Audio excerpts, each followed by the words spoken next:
वेळा शिसांनी जेजूशी येवन विचारलें, स्वर्गराज्यान सगळ्यांवन व्हड कोण?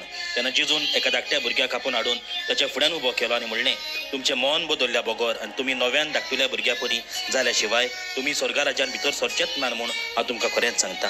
म्हणटच ह्या भुरग्या परी जर कोणूय ल्हान जायत तो स्वर्गराज्यान सगळ्यांकून व्हड आनी असल्या एका धाकटुल्याक कोण म्हज्या नांवान घेत जाल्यार तो म्हाका घेता. पळयात, ह्या धाकटुल्यांतल्या एकल्याची लेगून बेपरवा करूं नये. तांचे दूत स्वर्गार आसलेल्या म्हज्या बापाचे मुखामोळ थांबून आसतना पळोवन आसात म्हूण हांव तुमकां खरेंच सांगता.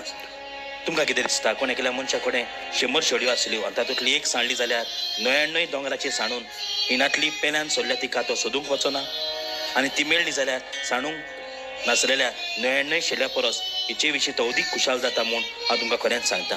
तेच परी धाकटुल्यांतल्या भितरलो एकलोय इबाडलेलो स्वर्गार आसता तुमच्या बापाक नाका. बाबड्यानो, देवा आनी मनशा मुखार सदांच आमी ल्हान जावंक जाय आनी तेन्ना देव आमकां वयर उबारतलो.